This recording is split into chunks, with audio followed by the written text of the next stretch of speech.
I am the Tofu Golem. Please enjoy the video. In this video, I will show you how to make a photo frame homemade. First, let's gather our essential materials. You will need a sturdy piece of cardboard, a reliable ruler, and a sharp craft knife for precise cuts. Don't forget your favorite decorative paper, some strong glue, and a pencil for marking. Also, have your chosen photograph, a pair of scissors, and a protective cutting mat ready to go. These items are the foundation for your beautiful new frame. Now, let's get to the measuring and cutting. Take your photograph and add about 2 inches to each of its sides. This will be the outer dimension of your frame.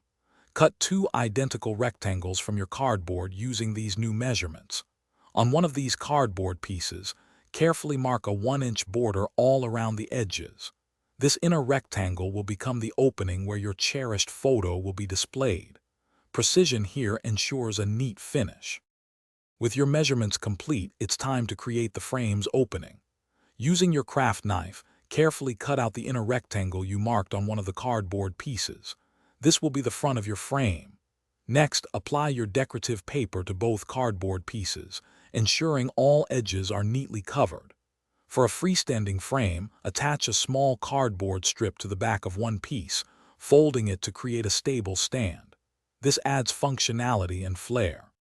We're almost done. To assemble your frame, apply a thin line of glue along 3 edges of the back cardboard piece. Carefully press the front frame piece onto these glued edges, making sure to leave one side completely open. This open side is where you'll slide your beautiful photograph. Once your picture is in place, feel free to add any personal embellishments like stickers, glitter, or drawings to truly make it your own.